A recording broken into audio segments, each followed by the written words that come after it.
I think the war is somehow the main agenda. If one of the main agendas behind this war is how to dominate the energy market and how to Of course. control the energy all around the world. And what is happening in the West Asia, between Iran and these Arab states somehow shows the fragility of the agenda on the part of the United States, because they thought Donald Trump was so much happy with the case of Venezuela that we control everything right now. But he's not aware, he's not that much, understanding that the case of the West Asia is totally different. He's not in charge in West Asia. I think what Exactly. is happening, Iran is showing the United States that everything in the region is defined by Iran, but by Iran's strategy. And to a larger extent, Russia and China come in because they know the importance of this region. And if Iran can control that, so far we've seen, what is the benefit of these United States, these air bases, these bases in Arab states? So far, Donald Trump, the United States was, getting a lot of money from these countries for such a long time. What was the main, concept? We are defending you. We are not, nobody can, attack you. It's all Mhm. gone in less Of than a course, week. it was a protection racket, Nima. It was a mafia operation, and they fell for it completely. So now it's fascinating because it takes only a few days to show them this was fake from the beginning, and they have nowhere to go because they never thought about a plan B. You're going to have to start thinking about plan B now. Yes, a crucial point, which all of us independent analysts agreed.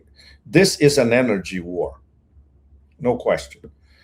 From the point of view of the empire of chaos, plunder, permanent strikes, and blah, blah, blah, and if you don't follow us, we kill you, literally. This is what they're doing. So this is the complete breakup of international law. And Neo Caligula himself, in his own words, I don't believe in international law. I believe in my own morals. I am quoting him. No need to comment, right? It was absolutely total anathema for the American ruling classes to have a sovereign country in West Asia full of energy, oil and gas, one of the biggest producers and suppliers in the world, to trade energy bypassing the US dollar, which is what Iran has been doing, and especially these few years. So this is what Venezuela was doing. And once again, as you mentioned correctly, Venezuela was very easy, but Iran is a completely different story. You were dealing with a mid-ranking power, extremely well weaponized, under 47 years of sanctions, surviving after 47 years of sanctions, with a highly educated population, with fantastic universities, with a very high level degrees of top level scientists and engineers. So and not to mention what everybody knows, a civilization state with a previous empire that was one of the most powerful empires in the history of humanity. When when when those stupid people who later went to America was practically living in caves. So that's a completely different story. So now that's why this war obviously was not planned this past few weeks, was not planned even before the 12-day war, was not planned during Trump 1.0, was planned already in the 90s. Everybody knows that. Everybody who has read all those documents, everything around the project for the new American century, way before 9/11, and of course after 9/11, during the 2000s, a story that many of us followed on a day-to-day basis at the time of the bomb Iran paranoia in Washington, 2005, 2006, the second term of Dabia. We all know it will be inevitable. And of course, they simply cannot allow Iran to exist. The system exists, and especially the way the system uh, resists sanctions and trades energy bypassing the US dollar. So this was inevitable. So obviously, Trump is just a messenger child, the messenger with a 4-year-old brain, maybe 2-year-old brain. The ruling elites and the usual suspects that I don't need to enumerate here. I enumerated some of them in one of my previous columns talking about Russia. They're the same. The ones who want to destroy Iran are the same ones that want to destroy Russia and then go to war against China. So, and now they are on a 3-front war already, which is absolutely impossible for them to win. So what that well, he was always posing as the great geopolitical analyst of the end of the last millennium, Brzezinski. And even before he wrote The Grand Chessboard in 1997, he was saying that, we have to prevent the emergence of a peer competitor in Eurasia. Now it's even worse. Now it's two peer competitors supporting another one, which is, okay, it's not a peer competitor, but it is a mid-ranking power of the first order. This is the ultimate nightmare for the American elites. Means that in terms of controlling Eurasia, it's bye-bye, definitive. And they can even lose that part of Eurasia that they controlled until now, Southwest Asia, part of West Asia, the former Middle East. Now this is dissolving as well. And the great thing conceptually in geopolitical terms is that the elite in Iran, they see this very, very clearly. Only if you come from a civilization, a state with imperial experience and 2,500 years of diplomacy and juggling politics, you can understand that. It's not a bunch of neophytes from New York and Washington who understand that deep inside. Out of the question. So that's why they knew the war was inevitable. They prepared for it. And for this chapter, they prepared very well.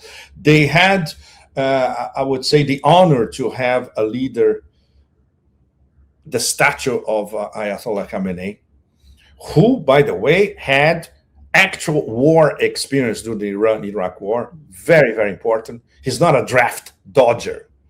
He doesn't hop on a plane and escapes like a rat when the going gets tough. That's a completely different story, So element of time, experience, history, culture, everything explains why Iran is able to resist now. But of course, and we all know, and we have to be realistic, the destructive firepower of the Epstein syndicate is overwhelming. It's very, very serious. They can level any nation anywhere the way they want it. Like, they can do the Gaza thing on whole nations everywhere. So the price that Iran is already paying and is going to pay is going to be practically unbearable, but there's no way out. And this is something certainly that Ayatollah Khamenei had very clear in his mind. And the people who are now running Iran, they have it very, very clear, including now the face of Iran for the West, which is Foreign Minister Arakchi. And he's behaving with a lot of dignity at this moment. A lot of dignity, like those assholes from, what was it, NBC, no? NBC, they got an exclusive interview with Arakchi, and he behaved. He was shocked with the. Exactly. And obviously the NBC people, they were like speechless. Yeah. Because you never have on mainstream television Iranian officials speaking very good English and explaining the Iranian position. This was probably a first in decades. So obviously they were speechless, So, of course, the only thing that interested NBC was to try to find a way to frame Iran even more as aggressor, whatever, authoritarian, all that usual crap. So Araxi's performance was very, very helpful for internal domestic public opinion in the US, considering already that the war is unpopular in the US. That's very important. The war is unpopular for over 60% of Americans. That's already a big, big, big thing. So this proves once again that this is not merely Epstein syndicate, Trump gangsterish clique war. This war comes from the real elites who run the show in the US.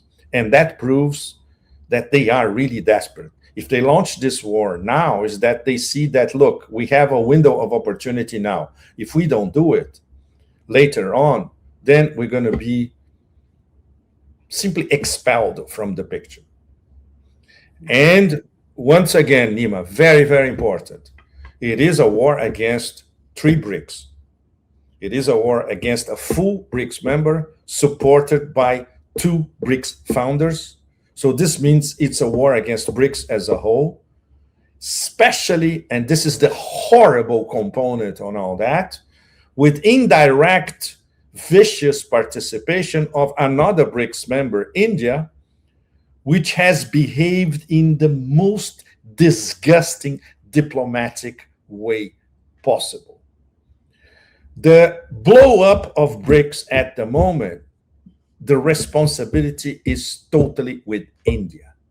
India has betrayed their economic partner, Iran. Don't forget, they are partners in the same transportation corridor. The Russia, Iran, India International North-South Transportation Corridor, the theme of the documentary that I shot in Iran last year, that you can all watch on Press TV. But now maybe I should relaunch the documentary everywhere with an explanation saying, look, this was what the transportation corridor was until this week. Now, India bombed this idea, and Russia and Iran should expel India from this corridor and bring in China, which, by the way, and it gets even more interesting. When I was in Chabahar, interviewing the authorities of the port of Chabahar, which, by the way, was also bombed by the Death Cult in West Asia early this week. We don't know exactly what they were hitting in the port of Chabahar, but they bombed the port because they know the importance of the port. And I talked to one of the responsible engineers for logistics, and he was saying, yes, the Indians invested in these cranes that you're watching. They came from India. They're investing here. But we have Chinese ships coming all the time. And while I was there, I saw at least 2 Chinese cargoes. So the Chinese, obviously, they look at Chabahar. Excellent. So now we can have an extra node of our maritime Silk Road.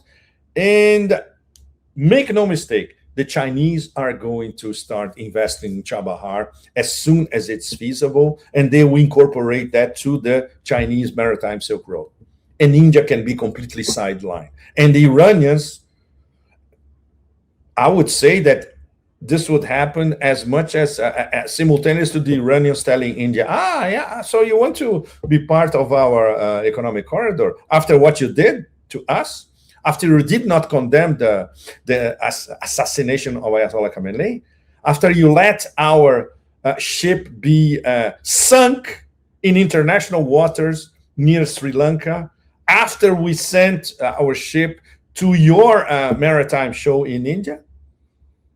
So the betrayal of India is mind-boggling. It's predictable because not only Modi, which is a puny character, and these Hindutva fanatics around him, and of course they have a tremendous inferiority complex, and of course they signed one day before the start of the Operation Stupidity, Stupid Fury, or whatever they want to call it.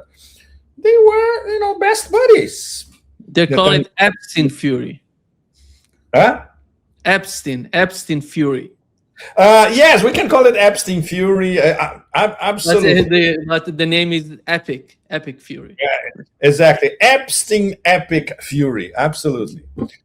So they were best buddies, Netanyahu and Modi. And he actually said that India is the motherland and Israel is the fatherland. After that, what the are you doing inside Brics? This is something that, I'm sure the Chinese will be picking up the phone to tell the Russians, should we leave these guys here? What's the point? They are blowing up our organization from the inside. So this is one of the key takeaways of everything that happened in only 1 week. You cannot trust India. It's a neo-colony of the Epstein Syndicate. It's not going to change anytime soon. Well-informed Indians are beyond embarrassed. Not only they are pissed, but some of the best Indian analysts and businessmen, they are appalled, embarrassed, and they say, we don't know what to say. We have been betrayed by our own government. So there will be serious repercussions for Brics. In fact, the Brics summit in India this year, it has already been blown up by India itself.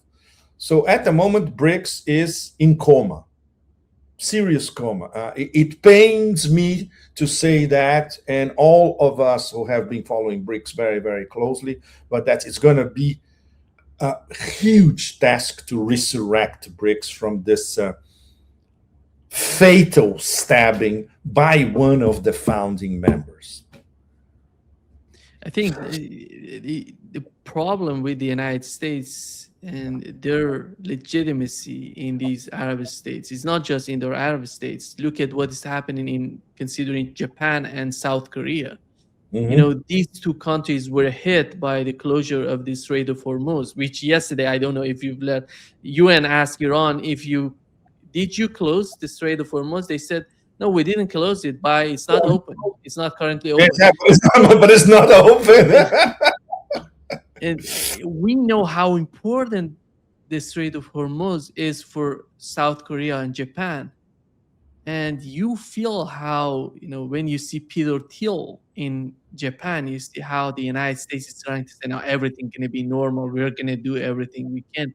But after all, they're, somehow bringing all these THAAD air defense system from South Korea to Israel, because we know that the Iranian air defense system, the Iranian capabilities, somehow Iranian missiles have hit the THAAD system they had in Jordan and in Israel. So they have to replace this air defense system. They're bringing from where can they, find this sort of air defense system? In South Korea, or maybe some weapons coming from Ukraine, and you see how everything is shrinking. Not enough. Yes, they are already trying to repatriate. It's not enough. It's going to last another few days. And Iran is timing everything, right, Nima? It was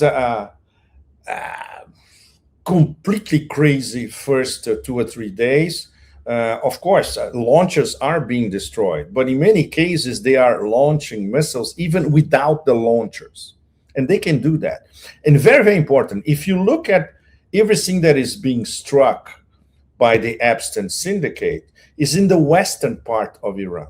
The eastern part of Iran, getting close to the Afghan border, for instance, no strikes from the Americans or from the desk out of it. So everything is still there. And all those underground missile factories, they are there intact, which they're going to use much later.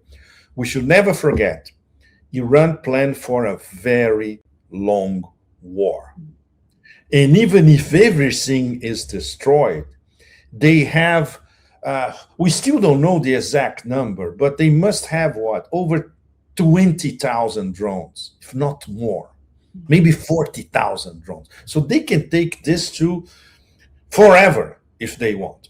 And another example of Russia-Iranian military integration. I remember when the Iranian delegations were going to Moscow to finalize the selling of the Shaheeds to Russia. So Russia started building their Shaheeds, which in Russia are called the geraniums. They perfected the Shaheeds. In fact, the geraniums are now absolute state of the art. And some of perhaps a great deal of the drones that Iran are using now, they are sons of geraniums.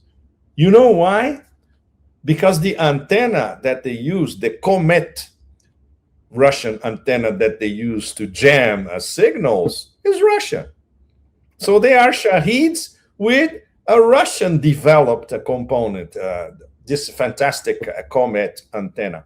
So this explains the back and forth in the military relationship between both. It's something that many of us, when we discuss this in Moscow, for instance, the Russians never give us a straight answer. They said, there's a lot of stuff that we're doing, of course, but the most important thing is what you don't see. Exactly. And for instance, this shuttle, in fact, between Astrakhan and Tehran across the Caspian, it's very, very close. Astrakhan to Tehran is probably an hour and a half maximum by plane. We know some of the stuff inside, but we don't know most of it. And even considering the fact that the Iranians did not ask for hardcore Russian help yet, according to the Russians, on the record, everybody will tell you, no, they haven't. If they do, we will provide whatever they need.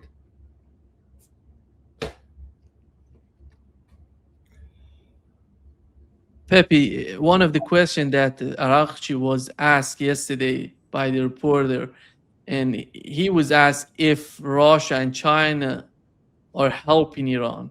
And here is what was the response from Arakchi. Excellent.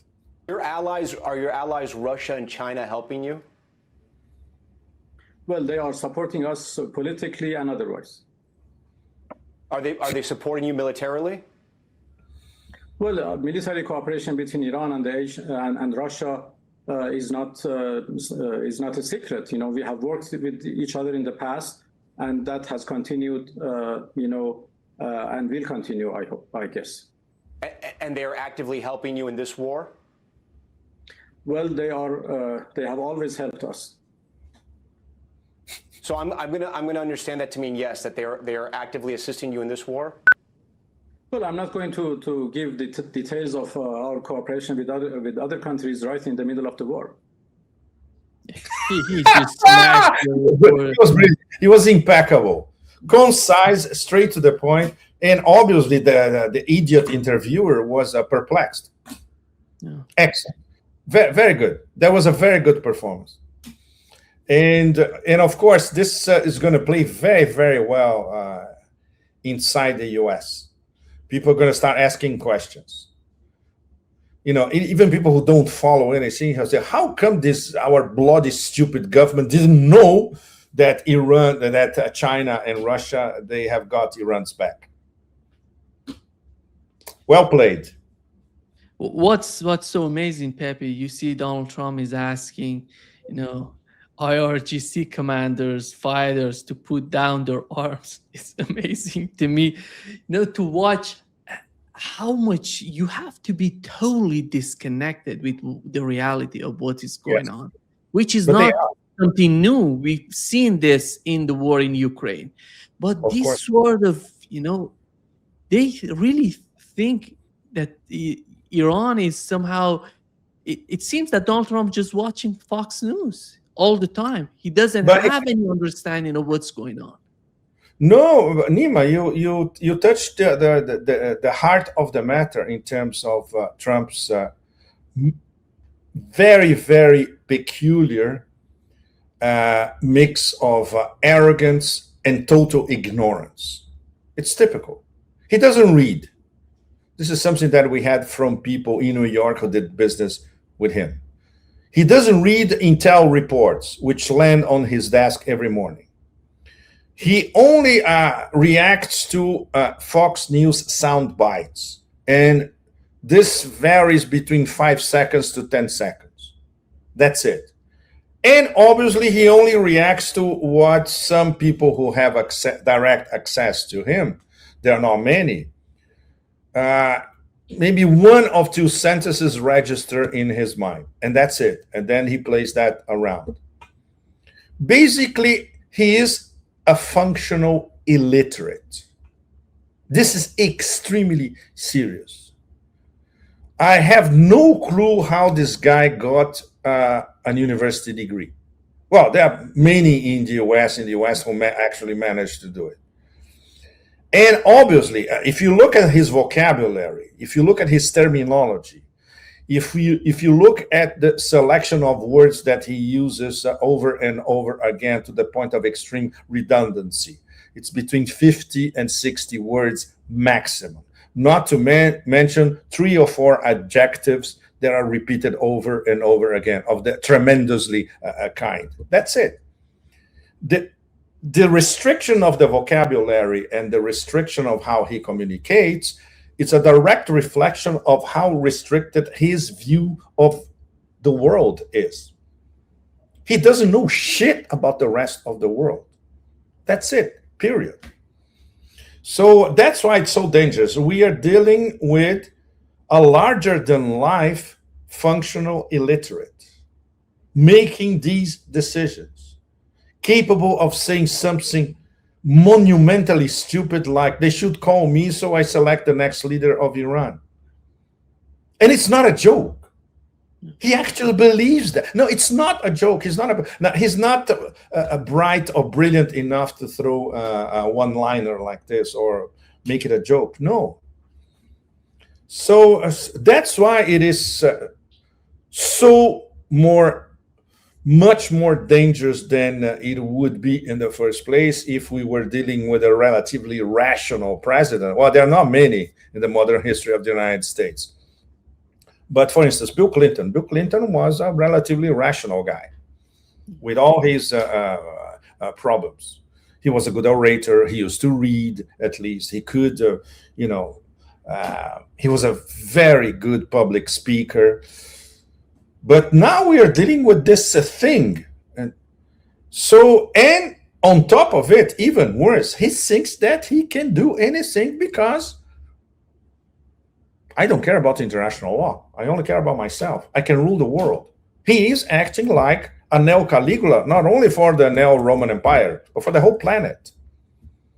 And we are all hostages of this. So from the point of view of the ruling elites, to have a mad dog like this as president is wonderful, because the way they think is, he destabilizes everybody. So nobody can predict anything or calculate anything or pre-plan anything because, he changes his mind because of a whim or because of something he heard or because of something he saw on TV, one image he saw on TV.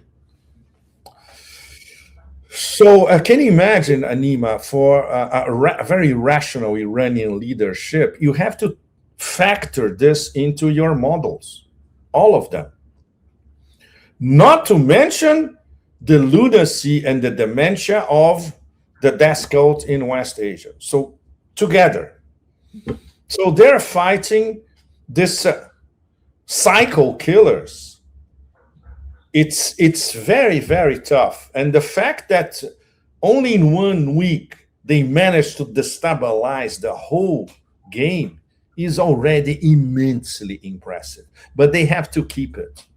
So that's we are entering the crucial stage of non-stop resistance, and at the same time attacking.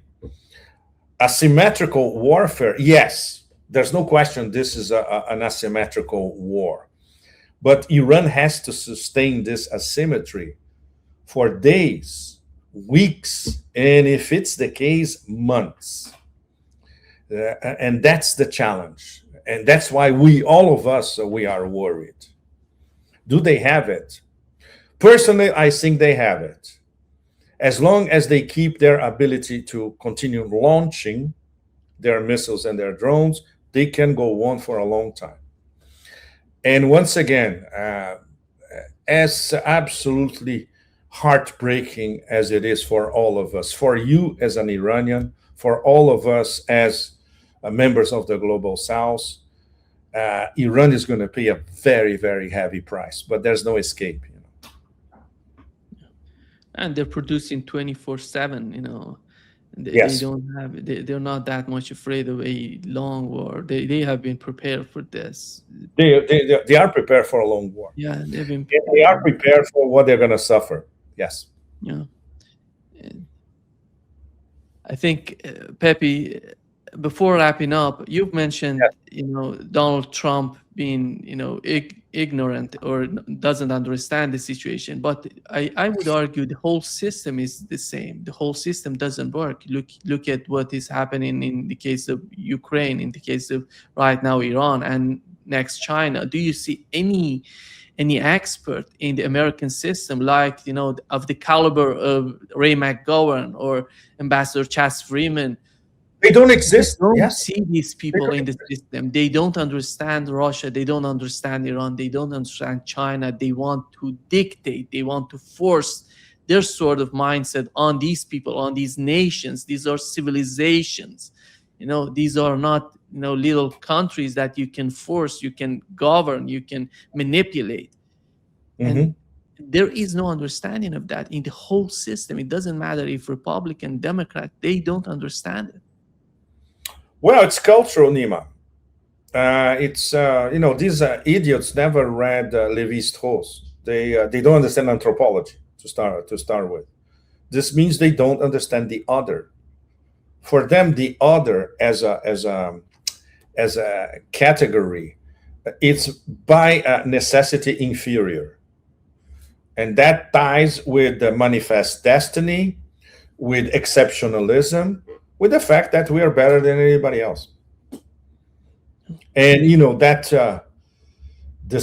I have to go back to it. The speech by the little Gusano Marco Rubio at the Munich Security Conference, the recolonization speech.